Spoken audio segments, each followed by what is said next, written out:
In this clip, we are going to create Predexy Shape Reflect plugin. You can use this plugin to cast custom reflections interactively onto the objects in the scene. This is the Espresso node network for this plugin. Don't get intimidated by all these nodes and connections. We'll be creating everything from scratch. We have several controls to place highlights onto the objects, such as a rotation. So you can interactively and easily place the highlights or the reflections.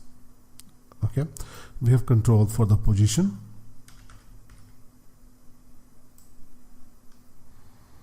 local rotation. You can also increase the width and height of the plane to increase the size of the reflection. Okay, we have control for different shapes.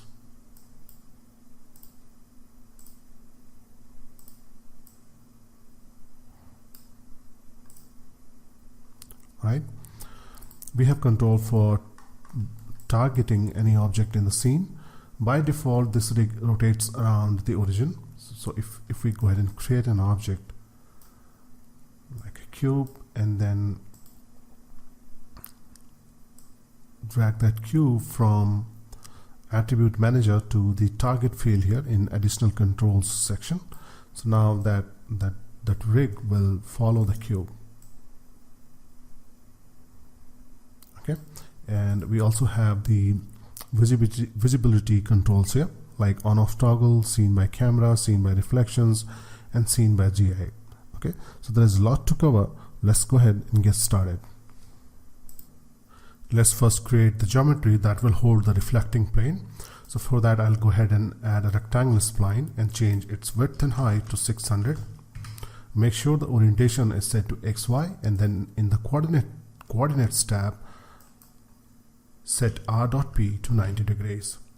Okay, create one more copy here in Object Manager and move it around 60 centimeters along the y-axis. If you enable the word coordinate system, the y-axis is pointing upwards. Create one more copy, and this time set p.y to 120 degree and width and height to 60 each. Now drop a loft object and connect these splines with the loft object. So we have the shape here, and rename the loft as box. So this is our soft box. Next we need the reflecting plane. For that, I'll go ahead and add a plane, and we need to set its width and height to 600 each, like we did for the rectangle, and width and height segments to 1 each, orientation to +G, and then in coordinates r.p to -90. Now we can ask a question that why we are pointing the g-axis towards the origin, and the reason is that at later stage we will use a target tag to point refgeo. Let's rename it as refgeo. Refgeo to a target object. So this refgeo will then point at the target object with its g-axis and will keep pointing at it even if we move the target object. So this is the reason we have pointed the g-axis downwards by rotating plane by -90 degrees and setting its orientation to +G. Now we'll create a transformation mechanism using which we want to rotate the whole rig around the center of the scene. So for that, before we create that mechanism, let's make this box a child of a refgeo and move it about 600 units along the +y axis. Don't worry about the exact placement of this rig here, because later on we'll be controlling all attributes interactively. Okay, now to create the transformation mechanism, we need a null object.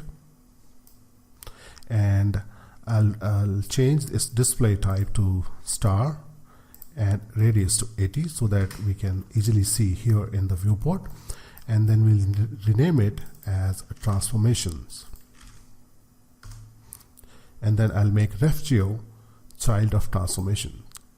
Okay, so this is the control. This null object will control the transformation of our whole rig. So if we rotate the null object, our rig will rotate around the center of the scene. This is exactly what we are looking for. Let's save the work here, and then we'll move on to create user data controls. Now it's time to create custom data controls for our plugin, and this is the file table t1.1xlsx. This file is available with the resources.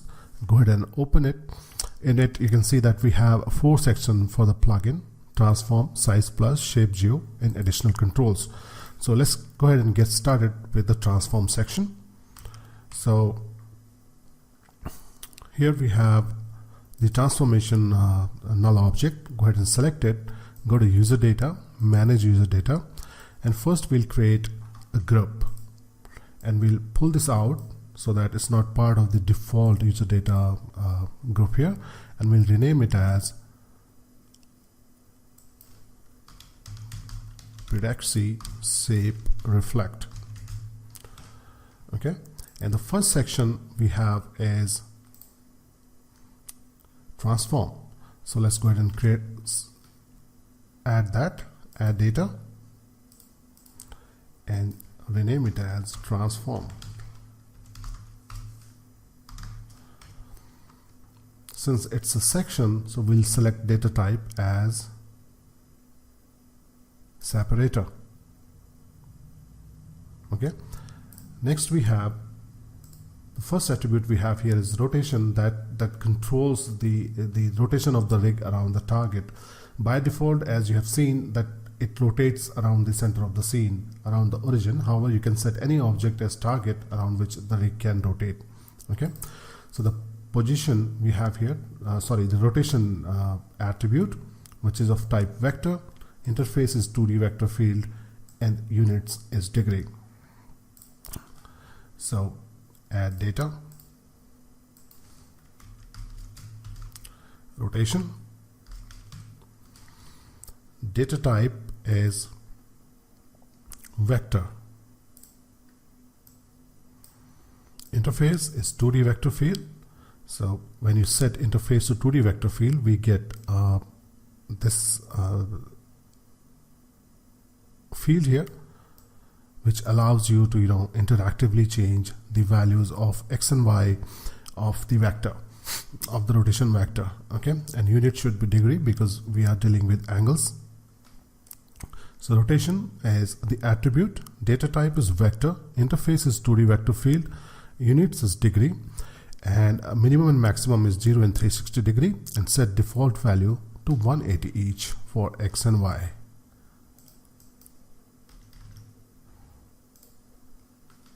Okay, if you click OK and select transformation, then you can see here in attribute manager we have a tab called Pedexy Shape Reflect, which is our group. Then we have a separator called transform, and then we have the attribute rotation. Next attribute we have position. So for position we have float, and real.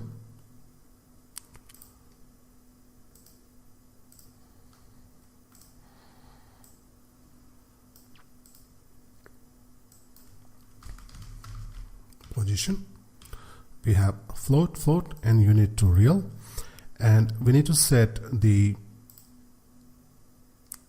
minimum and maximum, minimum to 0, maximum to no limit, and then default value is 600. So we need to set no minimum, 1 actually, no maximum, and default value is 600. Next attribute we have is local rotation. So go ahead and add local rotation, add data,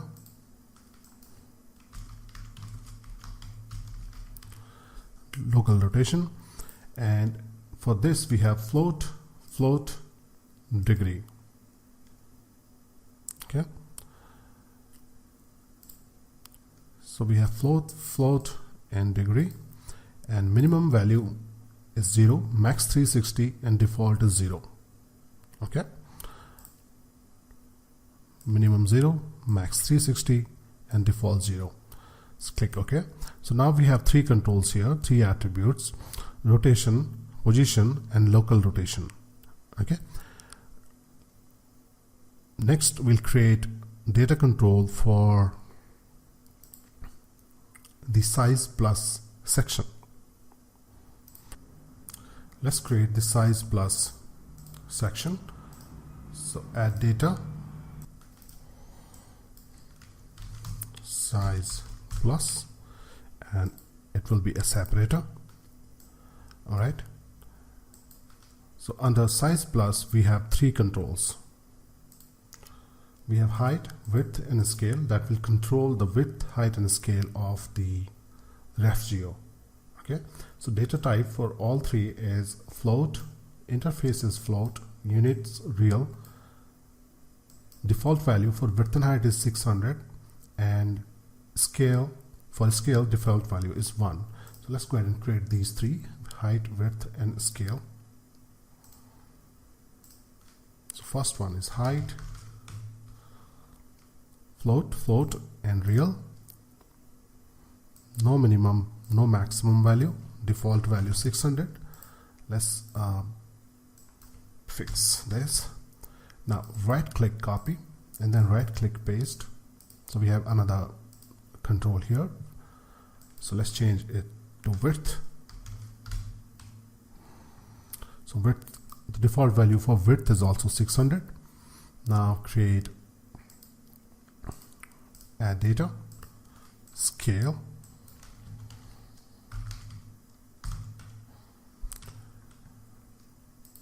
real, and the minimum value, the default value is 1, minimum value is 1, and maximum value is 50. Click OK. So now we have size plus section here, and we have 3 controls: height, width, and scale that will control the width, height, and scale of this rig. Okay, so next we'll create the shape geo control. The shape geo control will define the shape that will be reflected onto the objects in the scene. Okay, so let's go ahead and add a section called shape geo and then add the shape attribute. So let's go to manage user data, and now we have to create a separator as shape geo.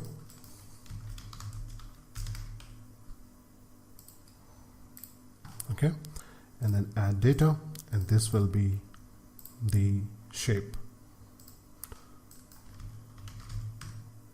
Okay, data type will be integer, and interface will be cycle button. So it works like a drop down menu, like you're seeing here: cycle, cycle button, integer, integer slider. So the first entry here is when you select, for example, if you select cycle for interface, then the output that interface will generate is 0. So 0 is cycle, 1 is cycle button, and 2 is integer. So the same mechanism we will be using here for our shape control, and the values I'll just copy from here and paste it here. Let's get rid of that. So now we have 0 default, 1 default diffused, 2 circle, 3 circle diffuse. So we'll be creating all these shapes for our shape attribute, and then when you select any option from here, that particular selected shape will be reflected onto the objects. Okay, so let's go ahead and click OK. So now if you look here, we have shape geo section, and we have this drop down or drop down list from which you can select the shape you want to reflect onto the objects. Okay, so the next section we have here is additional controls. In additional controls, we have on-off mechanism, like the on-off toggle switch, seen by camera switch, seen by reflection switch, seen by GI switch, and these are Boolean values, and the default value for these are given in this column. The on off toggle, default is on, seen by camera, default is off, seen by reflection, default is on, and seen by GI, default is off. And we have also another control here called target, and this attribute provides a target object. The rig will transform around this object.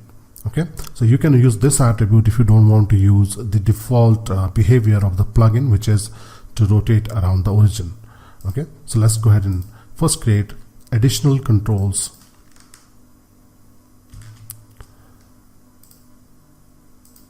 Section. So we'll set add data, additional control, separator, and the first parameter we have, or the first attribute we want to create, is target. So add data, target, data type for target will be link, and interface will be link. Next is on off toggle, and the default value is on. On off toggle, boolean data type, default value is on. Next is seen by camera,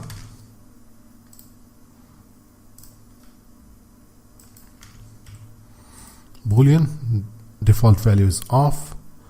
Next one is seen by reflections,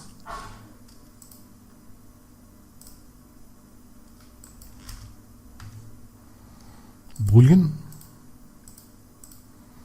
default value is on, and seen by GI,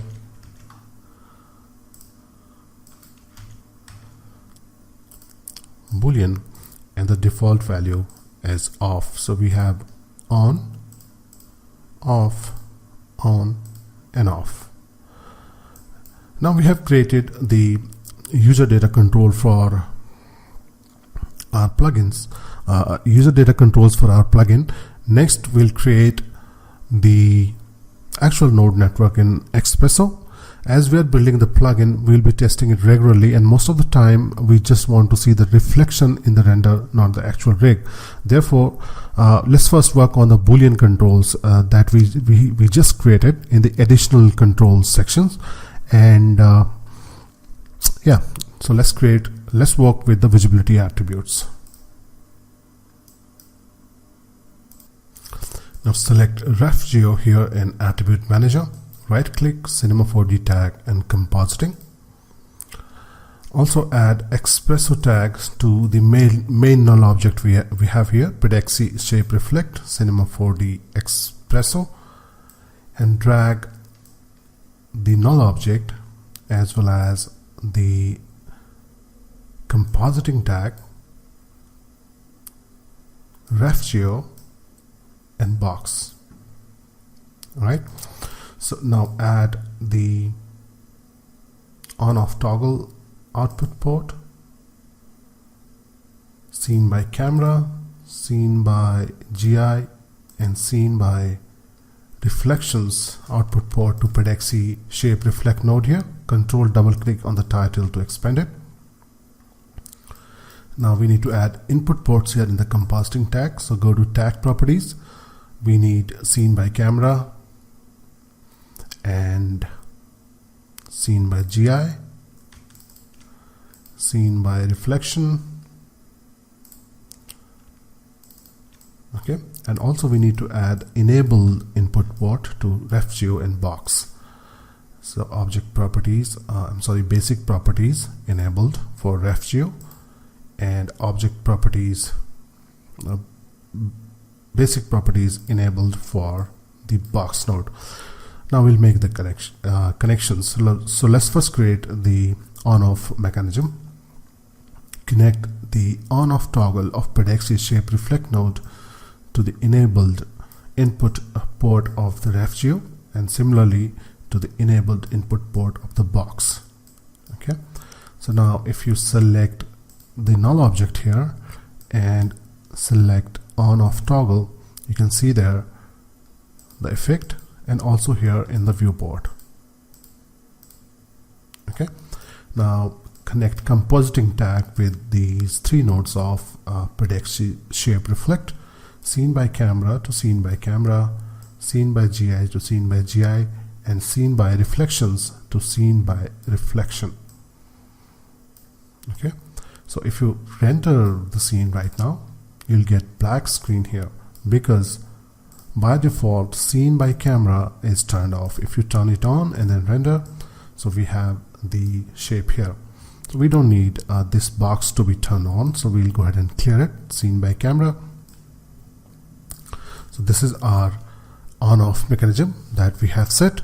Next, we will create mechanism for controlling the size of the RefGeo. If we change the size of the reflecting plane, the size of the softbox should also change accordingly. So let's build that setup. Now add the width and height output port to the shape reflect node here. Width and height. Also add width and height to RefGeo. Object properties height and object properties width. So we have two input ports here. And now make the connection. Connect width to the width input port of RefGeo and height to height.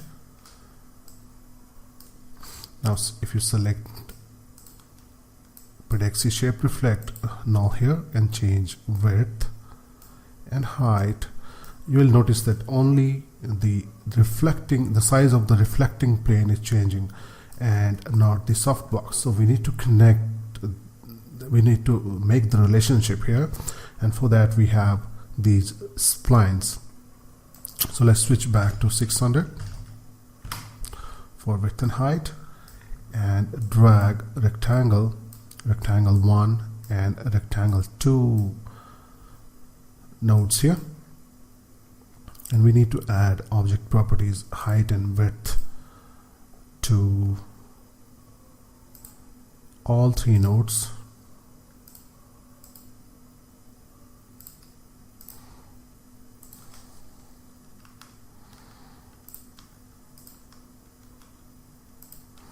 Alright, control double click to expand the nodes, and now connect the width port to the width port here on rectangle and height to height. Similarly for rectangle 1, height to height and width to width.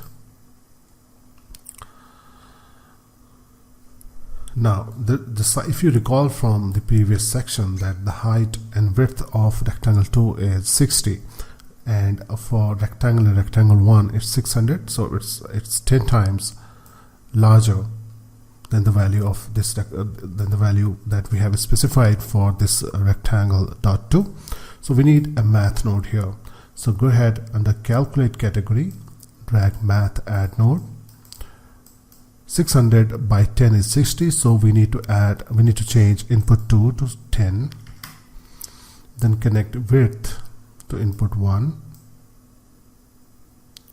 Alright, and that is the data coming here is 600 divided by 10 is 60, so we have connected width. So connect output to the width of rectangle 2, control drag to create a copy, and then we have height here, so connect height with the first input port of the math node, and then connect output to the height port of rectangle 2.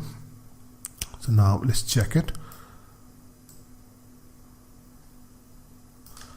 There is something wrong here, and we forgot to change function to divide. Right now it's add, so let's change it to divide for both nodes here. Divide, and now check it.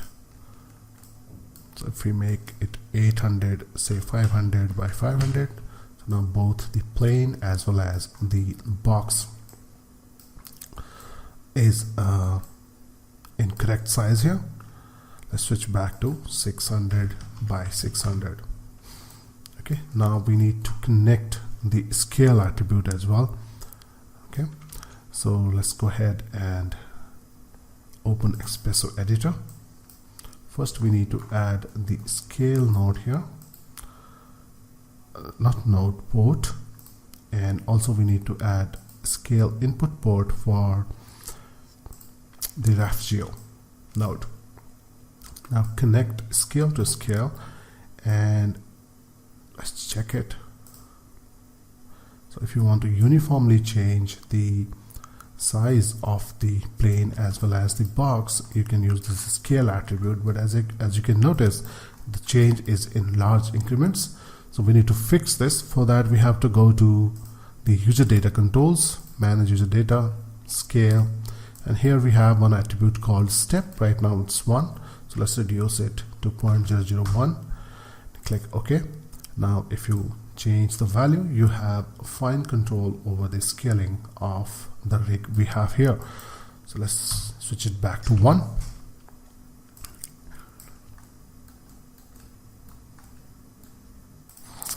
Now select every node that is connected to rectangles and these 4 nodes and the box node, we can also select it.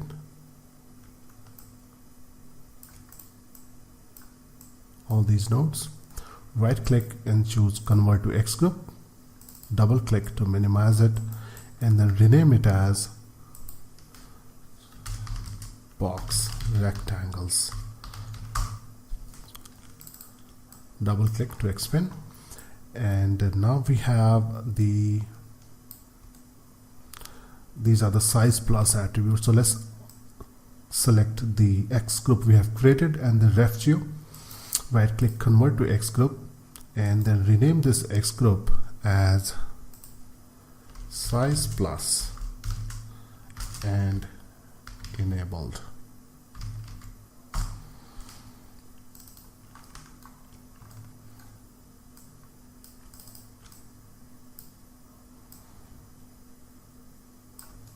Okay, so we have now some space here to work with.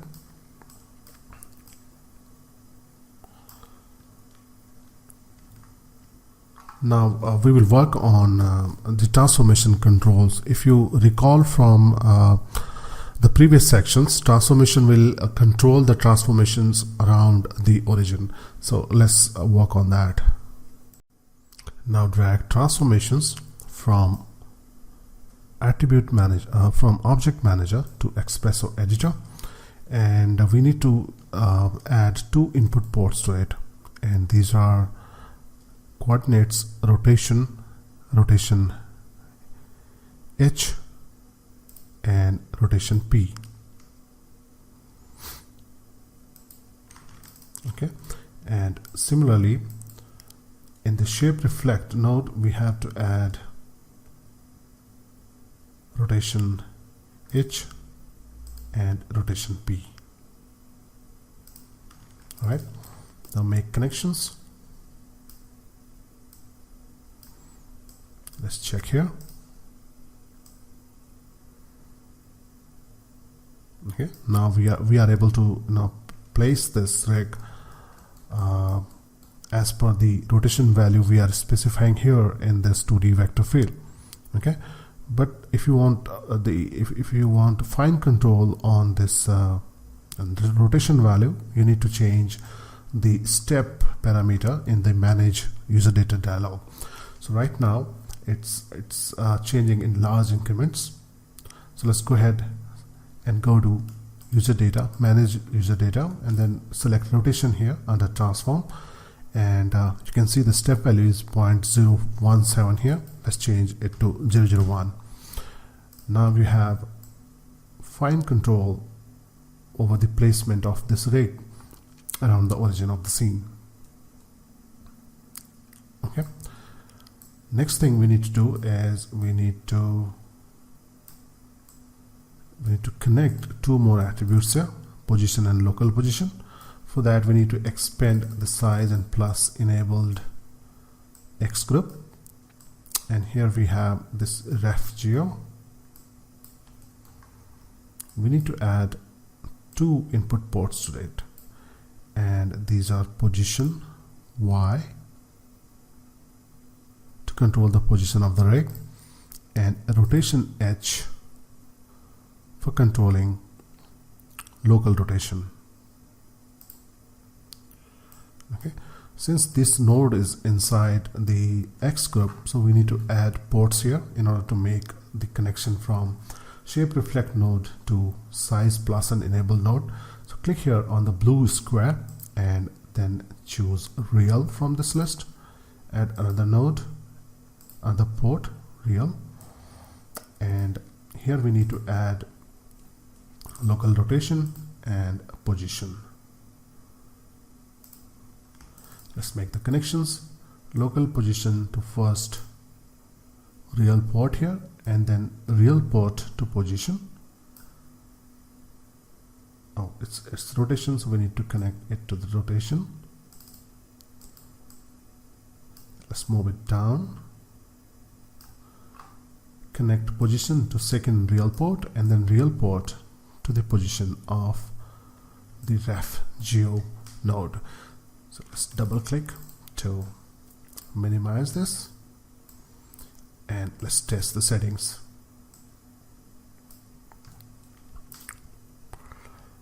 Position,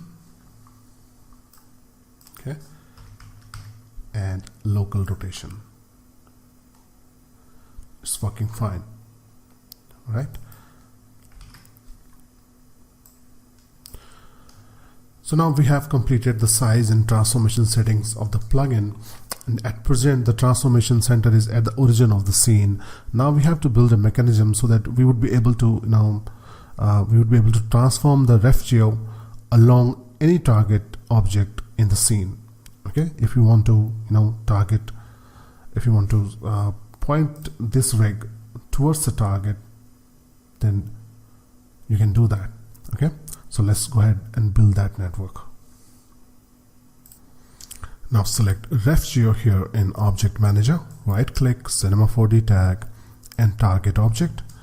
Drag target object, target tag to the Espresso editor, and then add tag properties target object input port, and to Predexi shape reflect we need to add the target output port and then make the connection. Okay, now let's go ahead and create a cube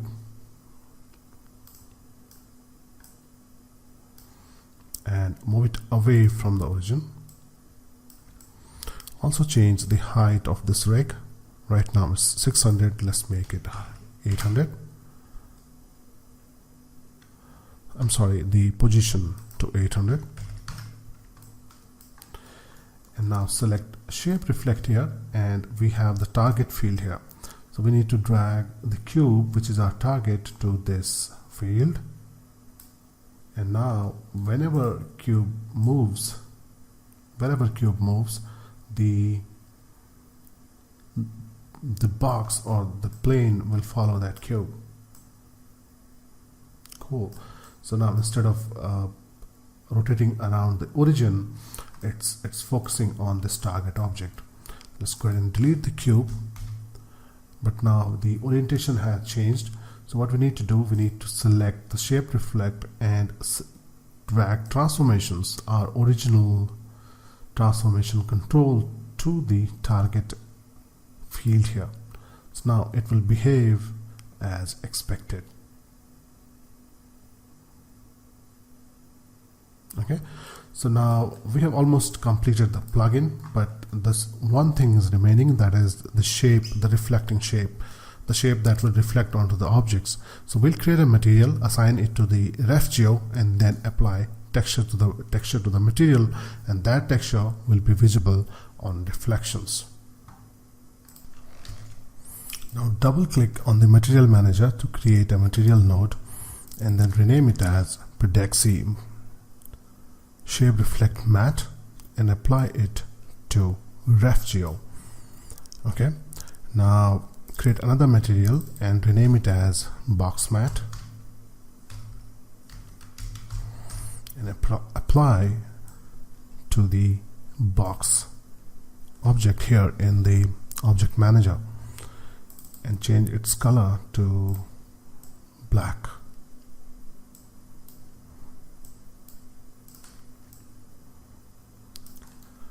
Okay, now double click on the material, Predexi shape reflect material, turn off the color switch and turn on the luminance switch here.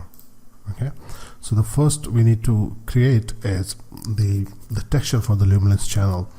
So click here, choose layer, then click on layer button, click on shader, and then choose gradient.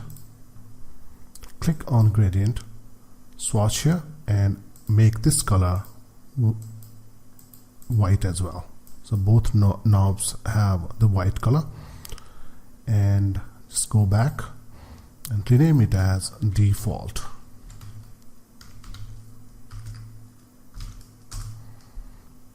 Okay, let's close it. And now we need to create an object here so that we can test the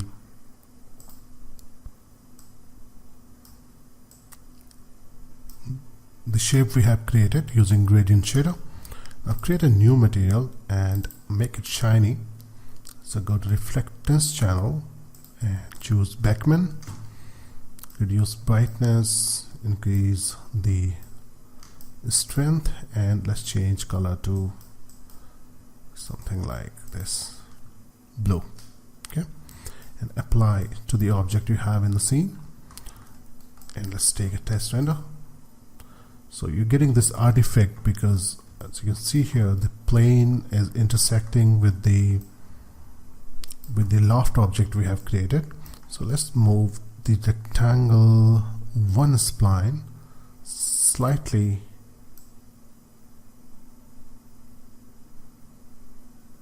above the reflecting plane we have here, and let's render. We have jagged edges here, so to fix that we need to go to render settings, anti-aliasing, and change anti-aliasing to best. Now we have this crisp render, but still we have this sharp edges around this reflection. So to fix this, we can create another layer here for the luminance channel. Go to this shader and click on shader, and again click on gradient. So we can call it default diffused,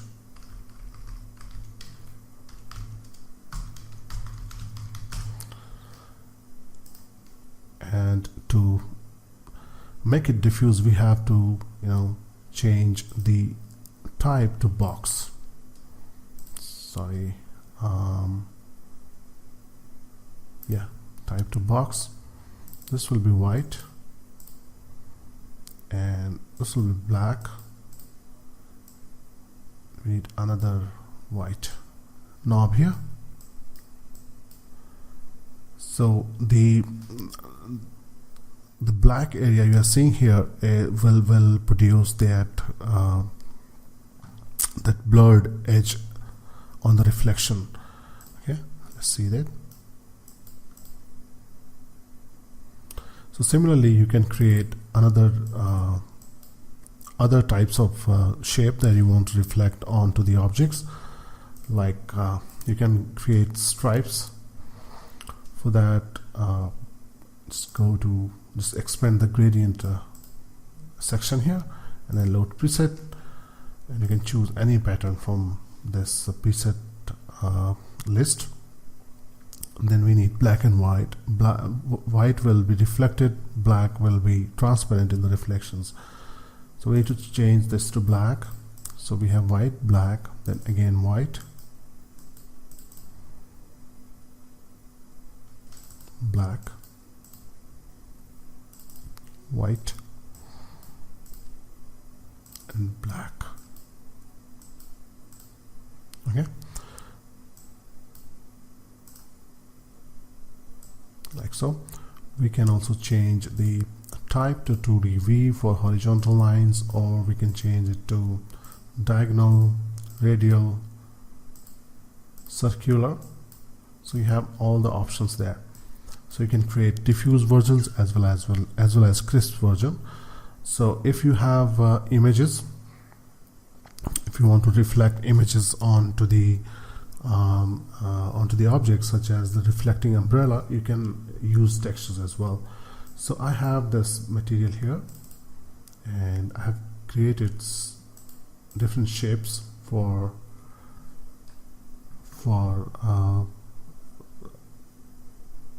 the shape attribute here. So we have default, we have default diffuse, circle diffused. Likewise I have star diffuse, stripes verticals, stripes horizontal, stripes diagonal, circular rings, we have box. So you have to create this kind of pattern and then set type to 2D box. And then we have a reflector image, okay, and we have this umbrella. Okay, so go ahead and create these different kind of pattern for your reflecting shape. Okay, so now we have created the material. Next we will connect with this shape attribute here. We'll connect these gradients with the shape attribute and then test it. Now open a material editor and drag the layer shader swatch from material editor to Espresso editor, and here we have to add layers in this order. Okay, so first layer is, let me make some more room here for this layer node, and then add layer. First layer will be default, second default diffused, then circle, followed by circle diffused, star and star diffused,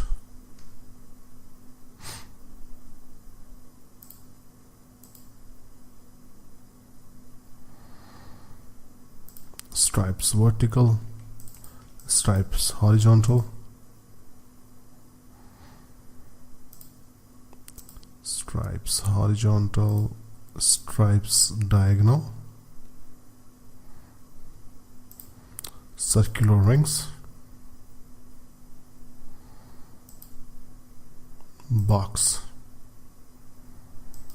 reflector, and umbrella. Okay, now we need to add shape output port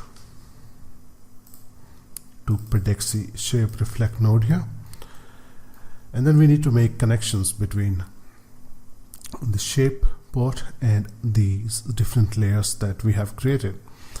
For that we need a condition node. We'll connect shape to switch, and this node, this shape port is outputting an integer value from 0 to 13, 0 to 11, because we have specified like this. 1 default is 0 and umbrella is 12. So what we need to do is we need to add more port to this. Right now we have only 2 ports. Okay, so we have 0, next is 1. So condition, it will compare it's a if switch type of mechanism. So the first, if it is 0, then the output will be the first state here. If the shape port here is outputting 1, then the condition node will use the second state. So let's add more states to it. 0, 1, 2, 3,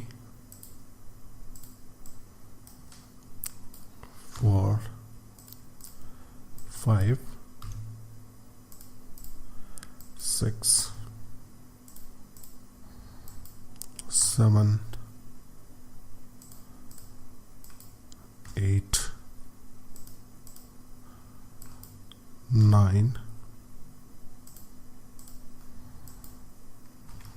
10, 11, and last 12.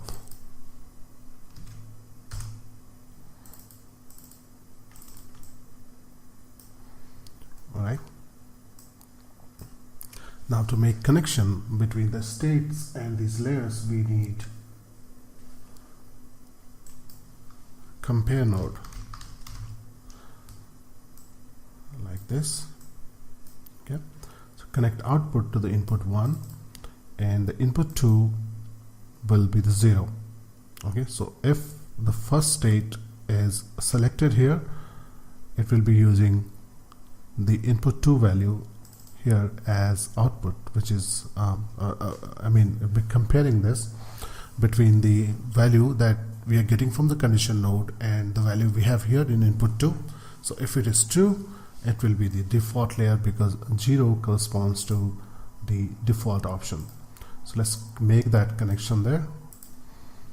Okay, next one will be 1, 1, 2,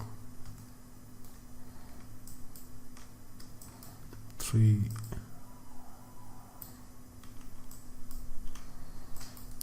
4, 5, 6, 7, 8, 9. You can use Coffee or Python code to simplify this, but since we are not using any Python or Coffee code in it, we'll be sticking to compare node. So we have 10, 11, 12, and I think we need 12 nodes. Now make connection.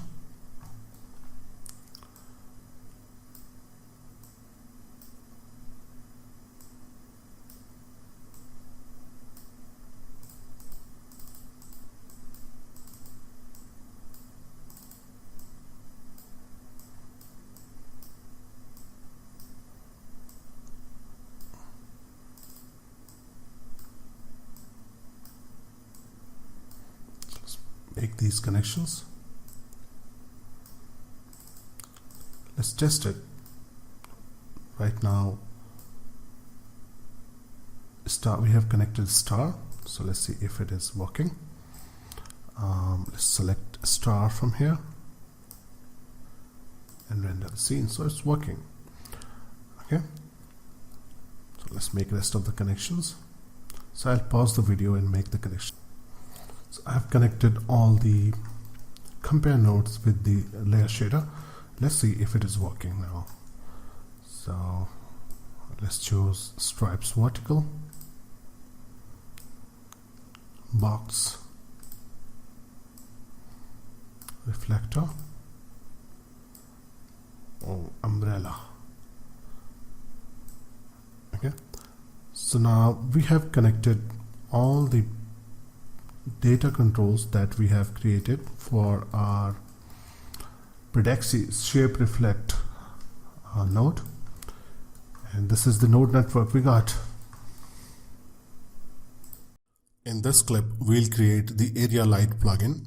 You can use this plugin to disperse light across a large area, just like a softbox in studios, and it allows you to light a scene realistically and create precise lighting setups. You can also use this versatile plugin, for example, to simulate skylight passing through a window.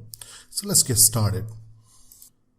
Open the final Cinema 4D file that we created in the last tutorial. You can also open Predexy Shape Reflect Cinema 4D file available with resources.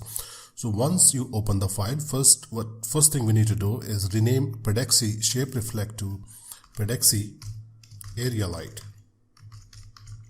Okay, and make sure it is selected, then go to user data, manage user data, and we need to rename the group as well. So Predexy area light. Next, the width and height of the light, we need to change, we need to rename them as well. So we'll rename width as size X, and height as size Y.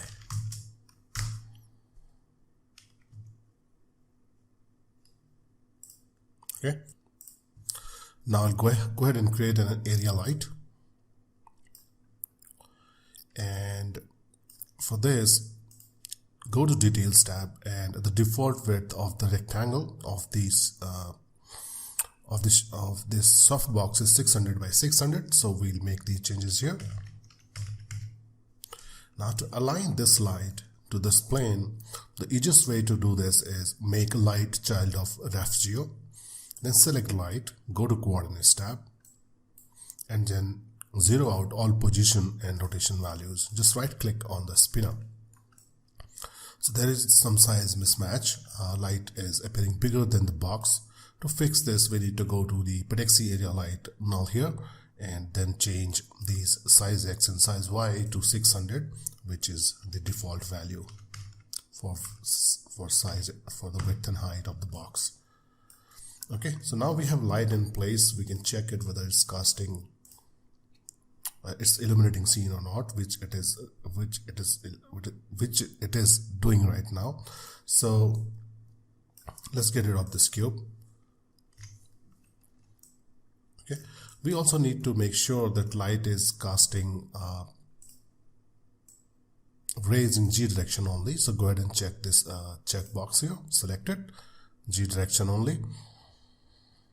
Okay, so now we have light. It's time to build the controls for the plugin. And I have this spreadsheet here with the name tables.xls, and in it we have table T2.1. So let's make these controls. Okay, so make sure the Pedexi area light is selected. Go to manage user data. Then we need, the first thing we need to create is light on off toggle in additional controls. The default is on for this switch, and the data type is Boolean. So let's go ahead and add light on off toggle to additional controls. So select it, add data, on off toggle, data type Boolean, default value is on. Next we need to create a additional group for illumination and shadows. So we'll say add data, then we'll call it area light illumination plus shadows, and it will be a separator because it's a section. And now we'll add data, color, the color of the light, and a data type will be color. Default value will be white. Okay, next we're gonna create as intensity. So add data, intensity, data type float, interface float, and units will be % for intensity, and a minimum value will be -100, maximum 100, and a default value 70%. Okay, next we're going to create a shadow type.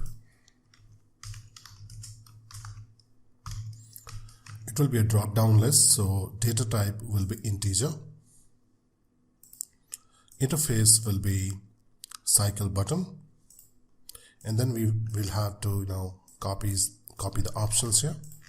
So the type of shadows this light will cast as 0 is none, and 1 is shadow map soft, rate is hard, and 3 is the area. And the default shadow type will be area. Just select it here and then click OK. So now we have created our illumination and shadows attributes for the plugin. Let's go ahead and connect them. So before we make connection between the ports, we need one more attribute here for the plugin.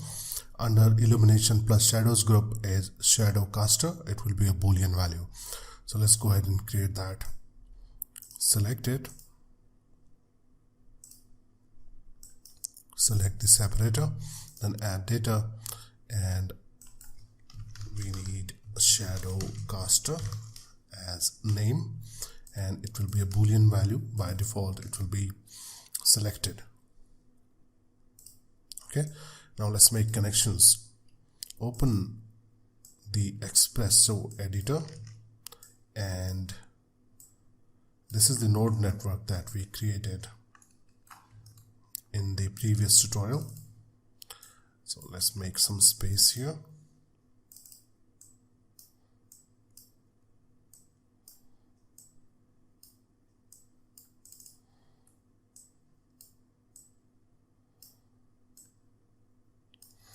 Right. Now we need to drag a light from Object Manager to the Espresso editor, and now make the connections. So we need to add color here, and then make the connection to general, color, and color. Okay, let me move these a little bit there. Okay, next as on off toggle, so it is light on off toggle, and connect it to basic properties enabled. Okay, next is intensity, so it will go to general intensity.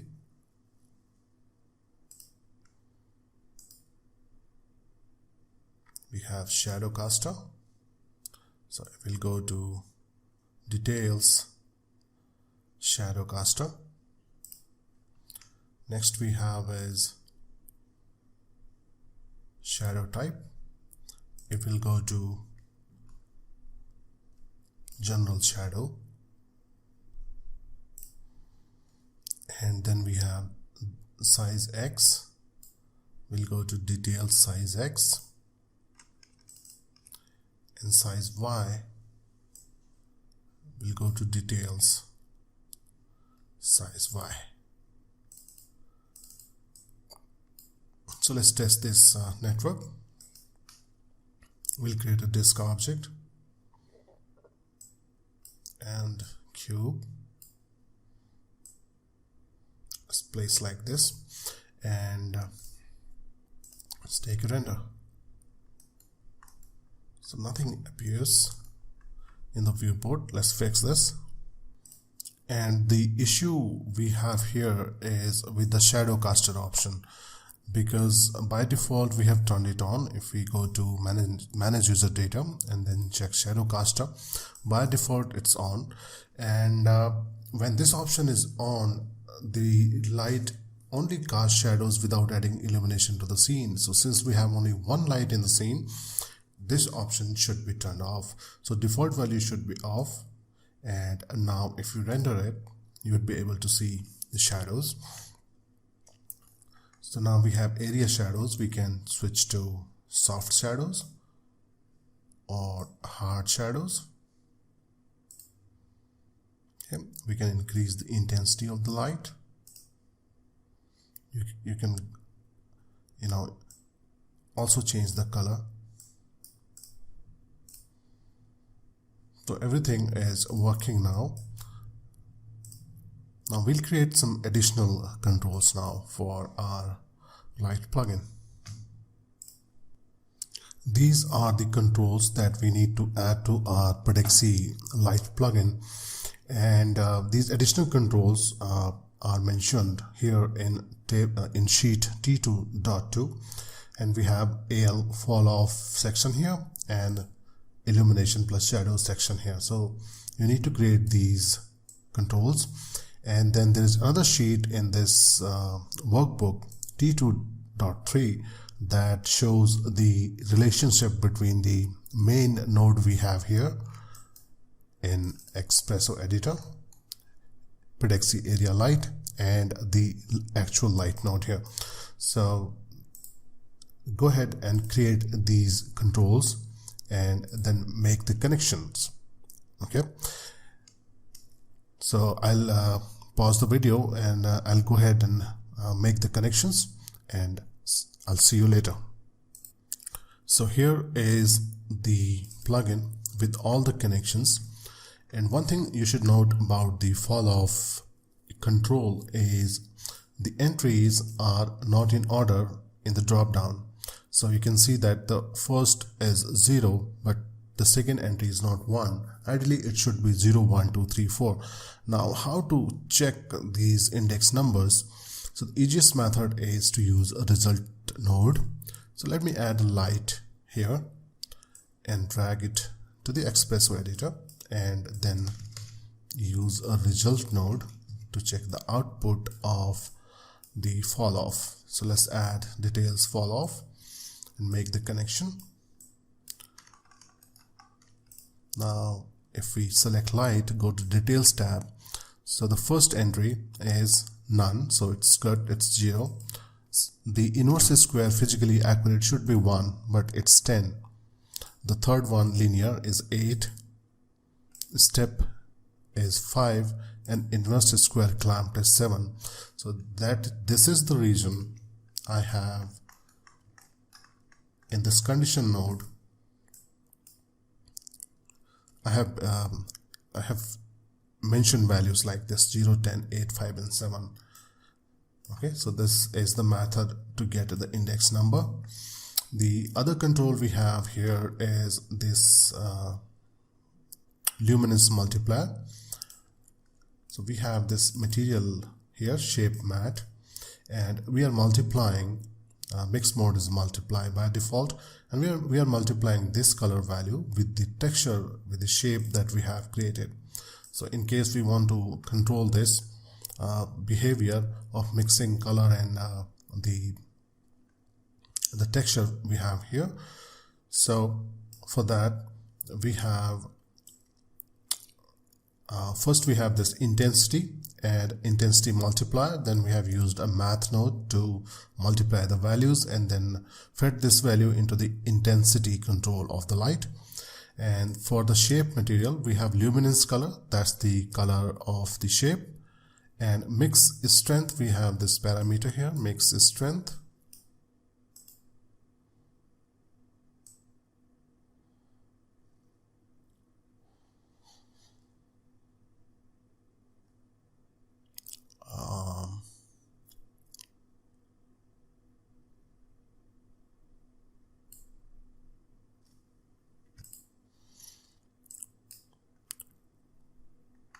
This is ref shape mix strength.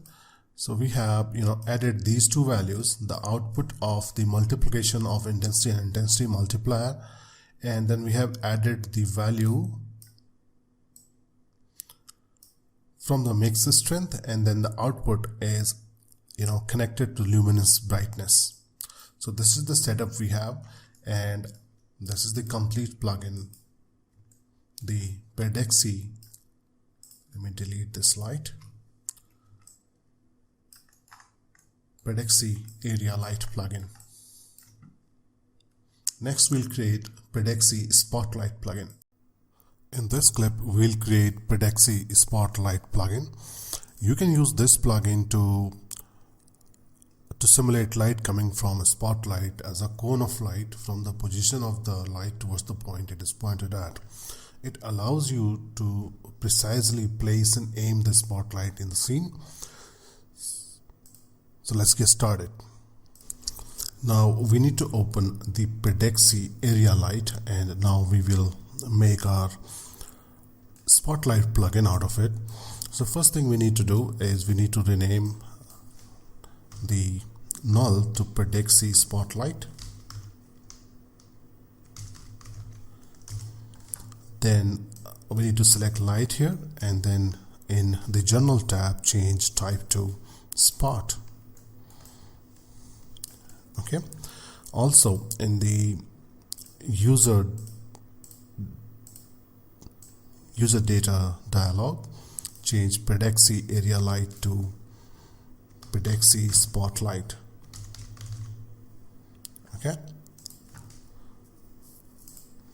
Now we need to do some cleanup here for our Spotlight plugin. So in Espresso editor,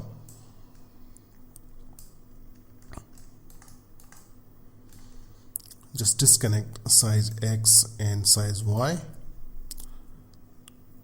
remove these two ports, okay, delete the box rectangle group, we don't need that, and from size plus and enabled group we don't need height and width, so delete the connection and delete the ports as well by double clicking on the port. Next we need is, we also don't need these two here, size X and size Y. So now we have deleted those from Pidxie Spotlight. And next thing is select the shape layer X group here and delete it. Also delete shape math node, the associated math node, and the ref shape mix strength port. We don't need that as well. We don't need local rotation, so we'll disconnect those. Let's get rid of these as well, these two real ports here. Okay, let's see if our rotation is still working.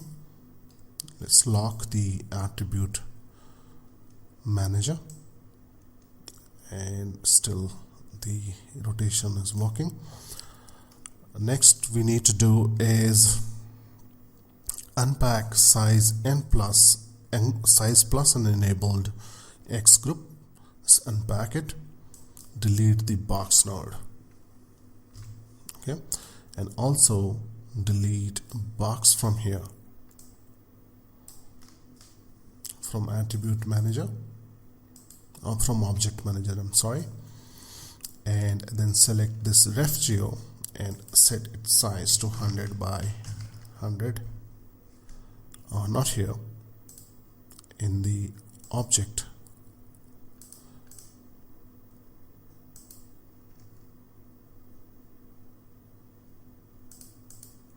Let me undo this.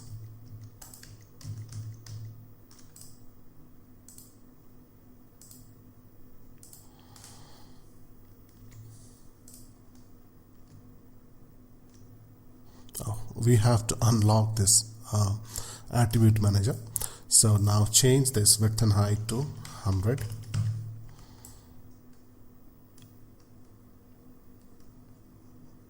Okay, now we need to add flashlight to this reflecting plane object. Actually it's not reflecting now, it's just a placeholder for our flashlight. So go ahead and open flashlight file, copy this and then paste it here. Let's change shading to constant shading or quick shading so that we can see where our flashlight is.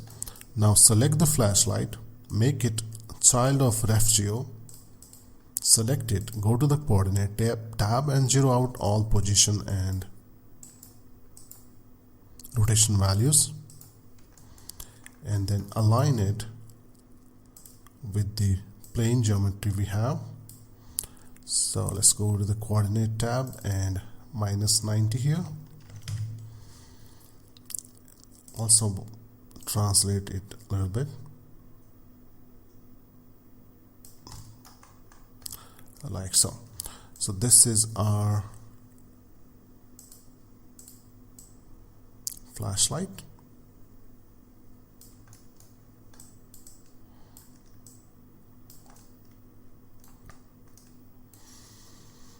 Now we need to go to user data dialog, and from here just remove local rotation. Also we don't need this separator and size X and size Y attributes, so go ahead and remove them.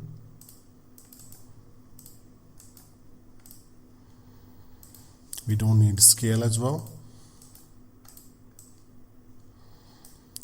And next thing we need to do is rename AL to SL, spotlight.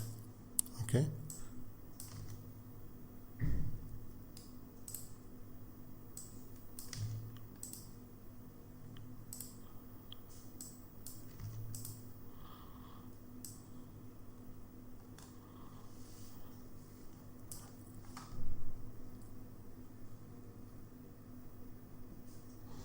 We also don't need this reflection shape,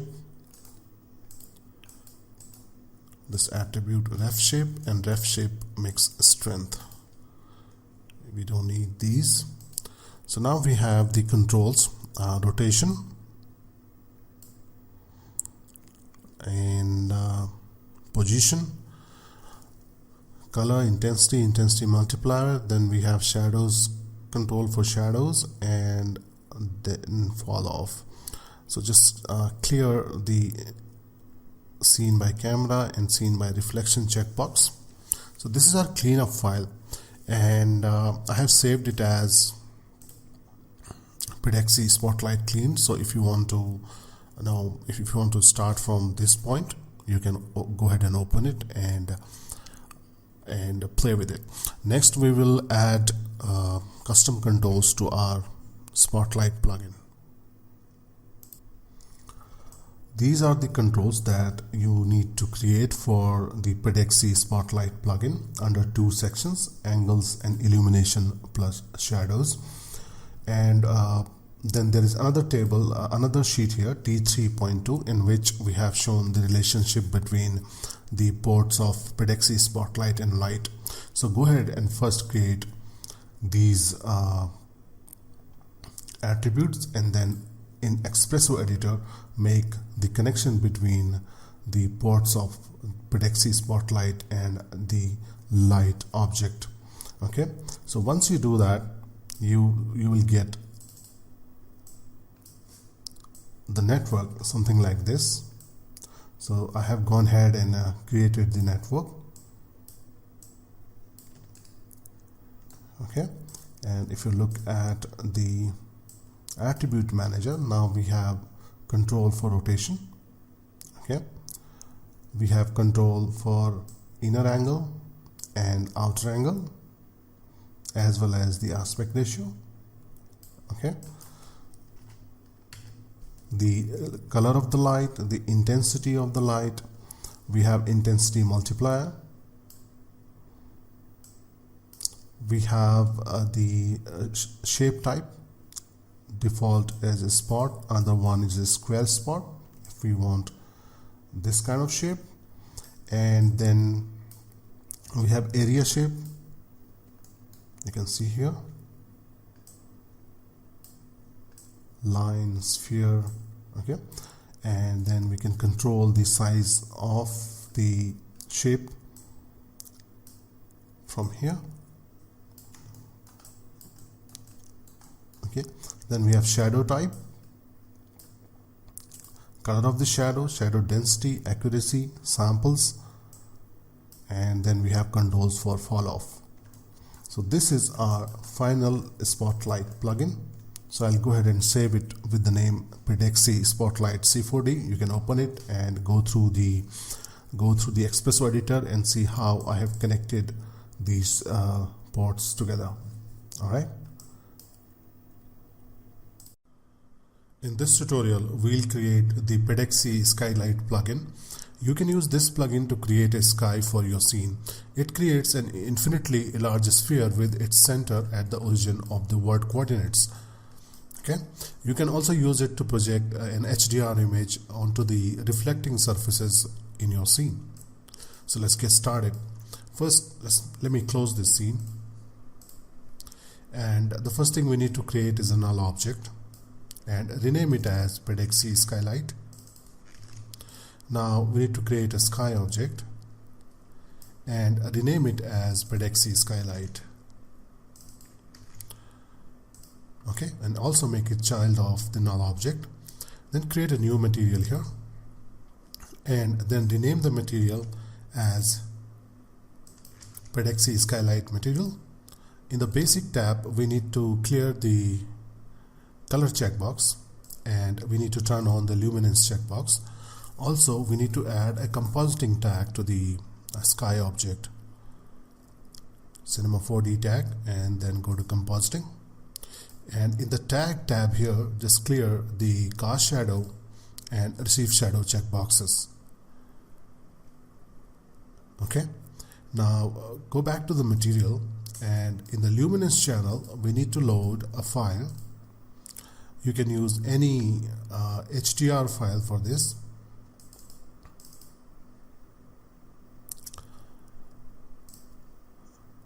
Okay, so we have loaded the file here, and now what we need to do is we need to create the Espresso tag on this null object.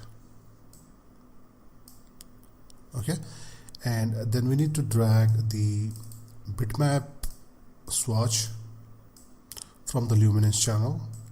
We also need to drag Pedexy Skylight null object and the compositing tag. Okay, so we have three objects here, and now we'll create the user data control, and we'll start with these two sections here: additional controls and bitmap controls. Okay, so let's go ahead and create these. Go to user data, manage user data, make sure that null object is selected here in the object manager, and then add group and pull this out and rename this group as Pedexy Skylight. Okay, so let me copy paste it, and then we need to create data seen by GI. So add data seen by GI, boolean default on, seen by rays, boolean default on, seen by camera, boolean and default value on, and the section will be S controls, S additional controls, and the data type will be separator, and this separator will place above the seen by GI control here. Now we need to create additional controls. So we already created, additional controls. Now we need to create bitmap controls. So we'll go ahead and first add a separator with the name as bitmap. Here we go. And then we need to create this attribute called HDR image bitmap that will give us access to the HDR or the bitmap file that you want to reflect onto your scene. So for data type for this will be file type, file name. Okay, so now we have the controls here. Now we'll go ahead and make connections in the Espresso editor. Now first thing we need to do is apply the material to our sky object, and then add all output ports to Pedexy Skylight, HDR image, seen by camera, seen by GI, and seen by rays. Okay, and here in compositing tag we need to add input ports. Under tag properties we need to add seen by GI, seen by camera, and seen by rays. Okay, let's make these connections: seen by camera, seen by GI, and seen by rays. Let me rearrange these. Okay, and here in the bitmap node we need to add file port from the shader properties, and then we need to connect HDR image bitmap to the file node here. Okay, and now we need to select the null object here and assign HDR map to it. Okay, so we have now the sky object projecting that HDR image into our scene. So let's test it by creating some objects and assigning a reflective material to them. Okay, So double click and delete the default reflectance layer from here and add a GGX layer, and let's assign this material to our objects. Okay, and render the scene. So now we have the reflection of that HDR image projecting onto our geometry. So if we clear the scene by camera checkbox from our plugin null, then there will be no sky object, just the reflection. Okay, so now if you want to apply a sky with clouds texture to the sky object here, use the spherical or cubic projection for it. If clouds appear too large in the scene, increase texture tiling from here, and make sure that seamless checkbox is selected. The cubic projection allows you to get rid of these unwanted distortion at poles. Okay, if you have multiple sky objects in the scene, by default the topmost sky object in the hierarchy will be used by the Cinema 4D. Okay, if you have enabled environment fog, the sky object will not be visible. Now what we need to do is we need to drag the material tag here from the sky object. We have the texture tag. We need to drag from Object Manager to Espresso Editor, and next we need to create more data controls for tiling and offset settings. So let's do that. Now we need to create these projection controls, tile controls, offset controls, and material control. So let's go ahead and create these. So make sure that null is selected here. Go to manage user data, and then the first section we need here is projection controls. So go to add data, and it should be here. Okay, we need to select any part of this, this Pedexi skylight in order to get that data node here. So select it, S projection controls, and then it will be a separator. Next is projection data type, projection control, and the data type will be integer because we will be using a cycle button.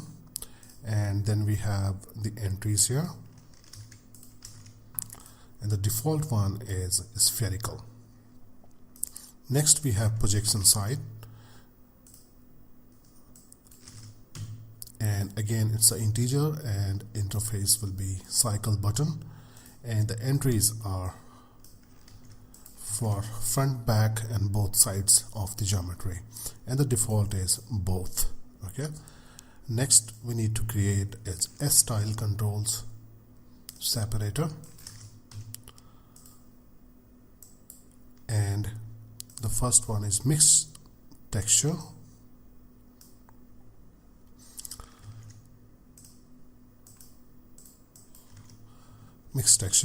and default will be off, data type will be boolean.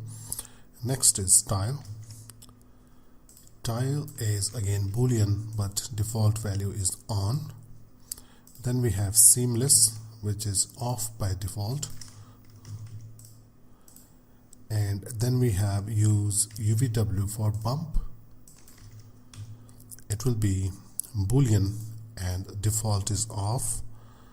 Then we have next section called offset controls. So add data, offset controls separator as data type, and the first control is offset U. So go ahead and add it, offset U. Data type will be float, interface float, unit percentage, and minus 10,000 to plus 10,000, and default value is 0.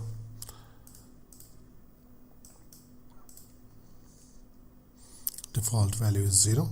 Same is for offset V, so we'll copy and then paste, and this will be our offset V.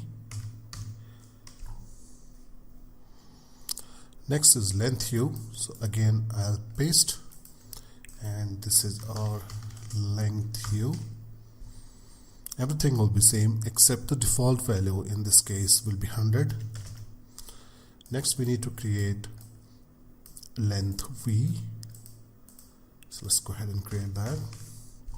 Again default is 100. Then we have tile hue, paste it,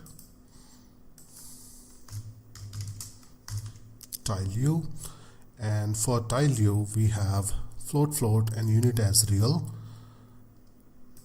minus 10,000 to plus 10,000, and the default value will be 1.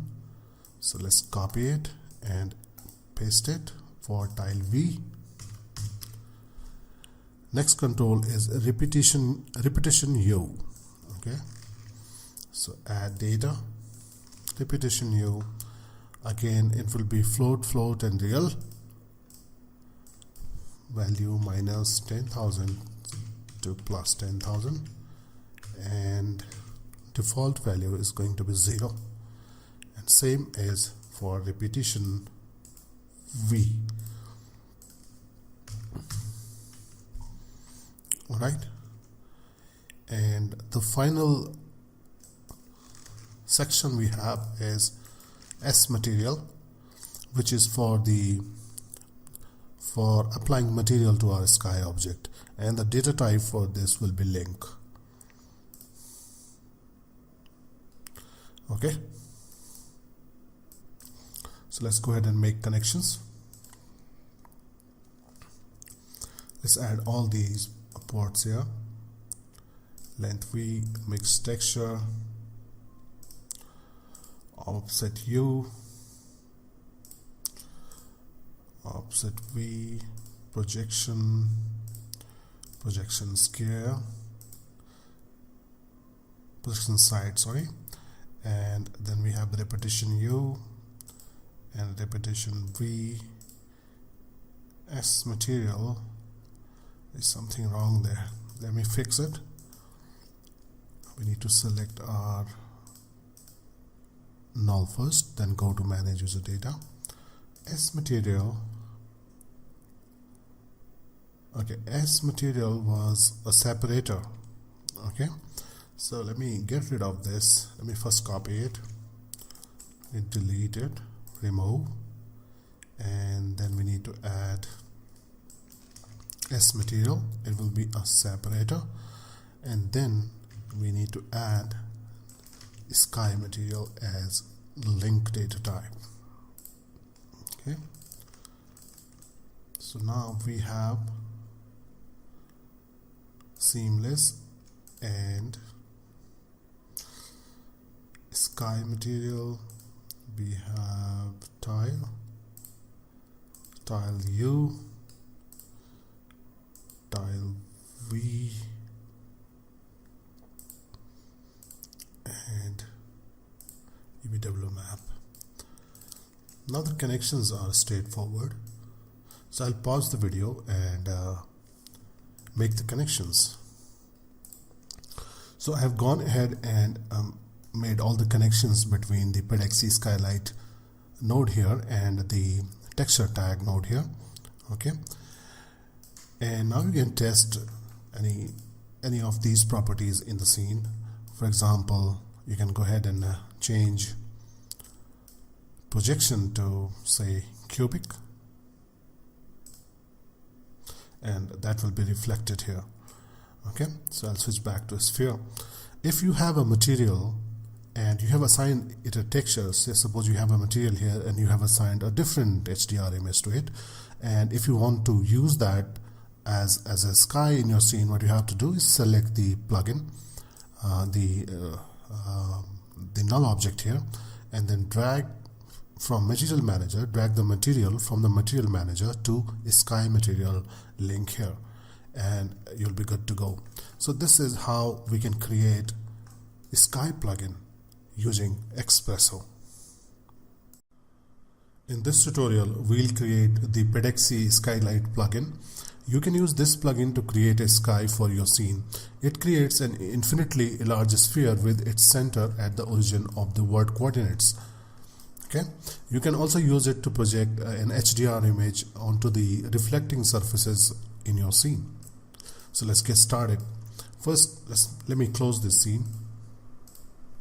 And the first thing we need to create is a null object and rename it as Pedexy Skylight. Now we need to create a sky object and rename it as Pedexy Skylight. Okay, and also make it child of the null object.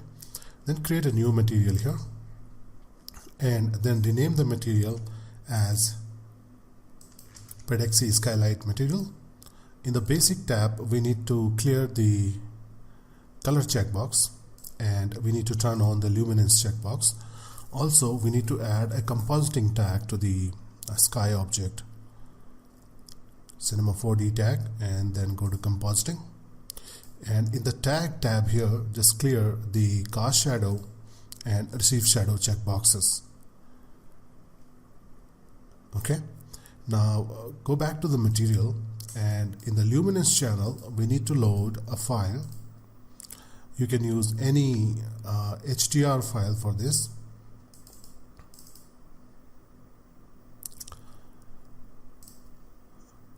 Okay, so we have loaded the file here, and now what we need to do is we need to create the Espresso tag on this null object. Okay, and then we need to drag the bitmap swatch from the luminance channel. We also need to drag Pedexy Skylight null object and the compositing tag. Okay, so we have three objects here, and now we'll create the user data control, and we'll start with these two sections here, additional controls and bitmap controls. Okay, so let's go ahead and create these. Go to user data, manage user data, make sure that null object is selected here in the object manager, and then add group and pull this out and rename this group as Pedexy Skylight. Okay, so let me copy paste it, and then we need to create data scene by GI. So add data scene by GI, boolean default on, scene by rays, boolean default on, scene by camera, boolean and default value on, and the section will be S controls, S additional controls, and the data type will be separator, and this separator will place above the scene by GI control here. Now we need to create additional controls. So we already created, additional controls. Now we need to create bitmap controls. So we'll go ahead and first add a separator with the name as bitmap. Here we go. And then we need to create this attribute called HDR image bitmap that will give us access to the HDR or the bitmap file that you want to reflect onto your scene. So for data type for this will be file name. Okay, so now we have the controls here. Now we'll go ahead and make connections in the Espresso editor. Now first thing we need to do is apply the material to our sky object, and then add all output ports to Pedexy Skylight, HDR image, scene by camera, scene by GI, and scene by rays. Okay, and here in compositing tag we need to add input ports. Under tag properties we need to add scene by GI, scene by camera, and scene by rays. Okay, Let's make these connections: seen by camera, seen by GI, and seen by rays. Let me rearrange these.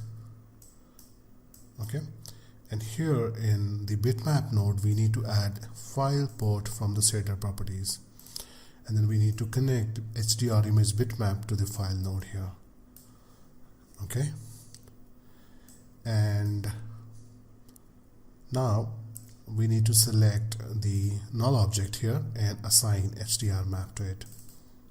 Okay, so we have now the sky object projecting that HDR image into our scene.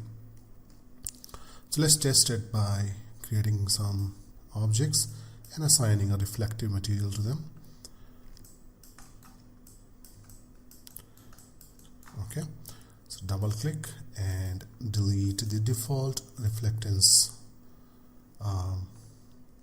layer from here and add a GGX layer, and let's assign this material to our objects.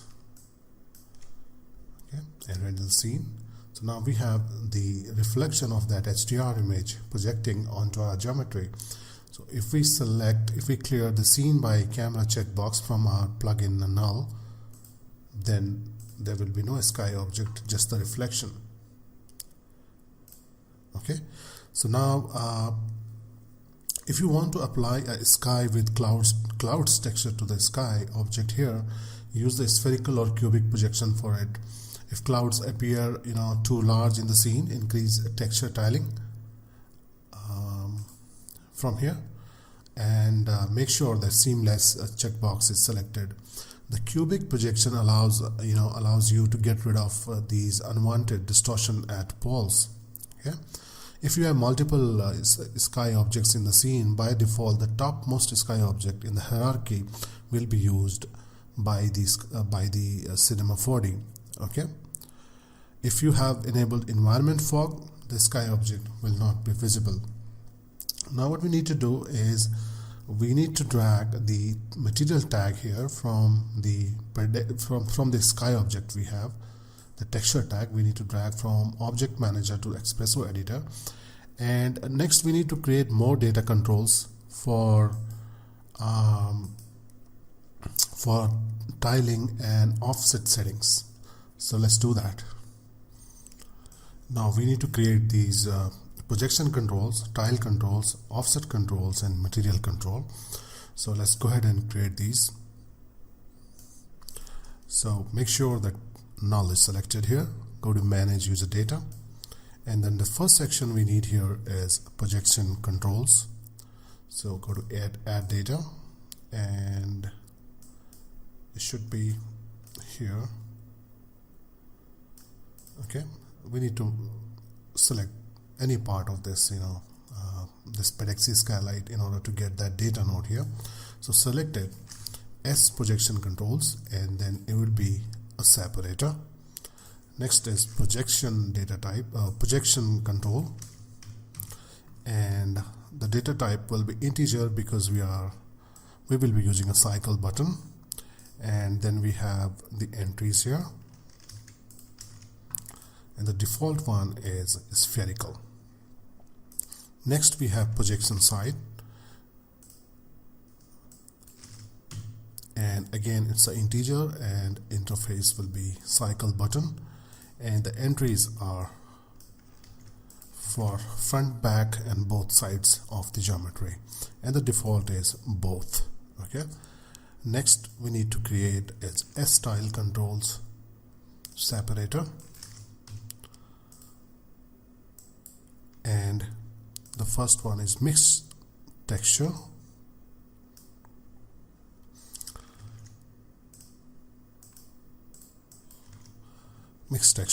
and default will be off, data type will be boolean. Next is tile is again boolean, but default value is on. Then we have seamless, which is off by default, and then we have use UVW for bump, it will be boolean and default is off. Then we have next section called offset controls. So add data, offset controls, separator as data type, and the first control is offset U. So go ahead and add it, offset U. Data type will be float, interface float, unit percentage, and minus 10,000 to plus 10,000, and default value is 0.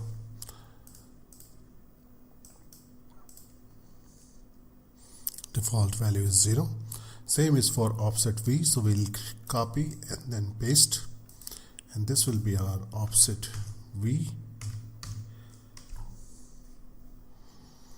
Next is length U, so again I'll paste, and this is our length U.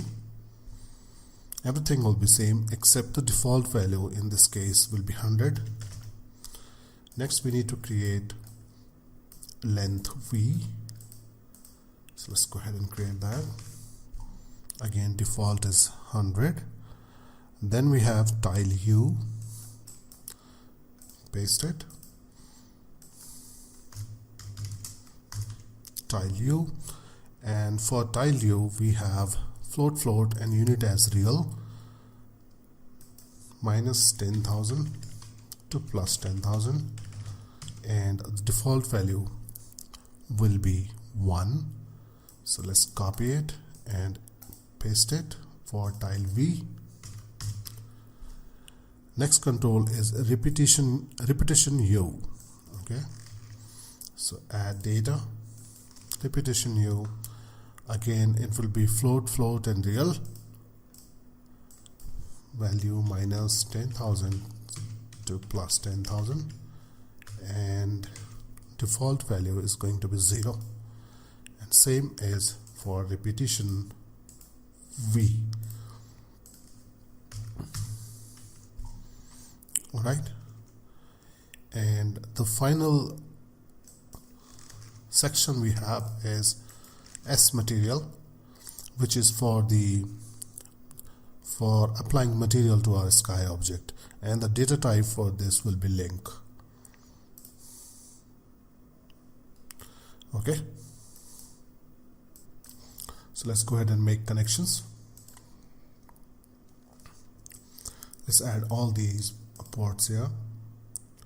Length V, mixed texture, offset U, offset V, projection scale, projection side, sorry, and then we have repetition U and repetition V. S material, there's something wrong there, let me fix it. We need to select our null first, then go to manage user data. S material, okay, S material was a separator.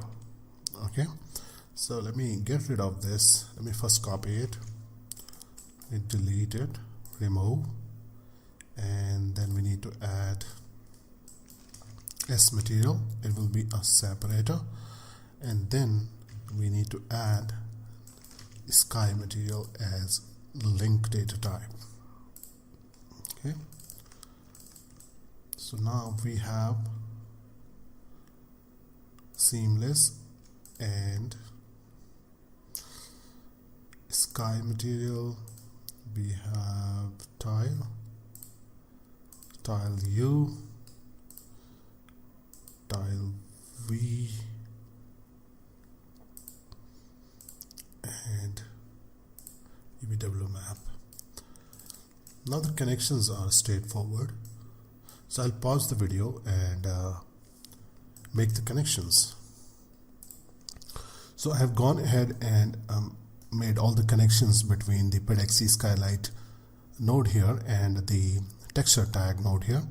Okay, and now you can test any of these properties in the scene. For example, you can go ahead and change projection to say cubic, and that will be reflected here. Okay, so I'll switch back to sphere. If you have a material and you have assigned it a texture, say suppose you have a material here and you have assigned a different HDR image to it, and if you want to use that as a sky in your scene, what you have to do is select the plugin, the null object here, and then drag from material manager, drag the material from the material manager to sky material link here, and you'll be good to go. So this is how we can create a sky plugin using Espresso. In this clip, we'll talk about how to create preset libraries for the plugins and how to distribute them. So here I have opened all 4 files that we have created: area light, shape reflect, skylight, and spotlight. Now we need to open content browser. So go to window, content browser, or press shift F8, and then select preset from the left pane, and then choose file, new preset library, and provide a name like Pedexy plugins. So now we have this folder here in the left pane, and on the right pane you just have to drag the content from the object manager, the main null object we have for each plugin. So let's go ahead and drag Pedexy Spotlight, then go to Skylight, drag it, then go to Shape Reflect and drag it here, and now Area Light, drag it here. So now we have 4 swatches here for the 4 files we have created, and then we have the text folder inside which we have 3 textures that we have used in these plugins. Alright, now to use these plugins, what you have to do is, for example, you want to use in some other scene. So you have a scene here like this, and now you need to go to content browser and select presets, Pedexy plugins, and just double click on the item that you want to add. For example, if you want to add the spotlight, just double click on this, so you'll get that plugin inside your current file. Similarly, you can add any of these plugins into this.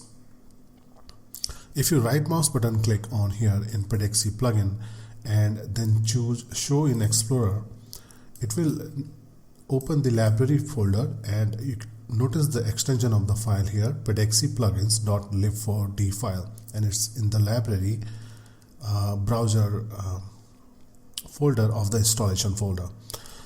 So a lib4d file is a library file that you can use to distribute the plugin. For example, if you want to distribute this Pedexy plugin that we have just created, so you have to provide to the users this lib4d file and the texture folder.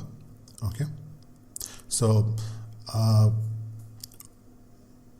to install that plugin in their system, they will have to copy the lib4d file to Cinema 4D installation folder, library, and browser folder, and copy all textures to installation folder, text folder. Okay, then they have to restart the Cinema 4D to register the file in content browser, and then they can add it to any project by simply double clicking on Pedexy plugin files. Okay.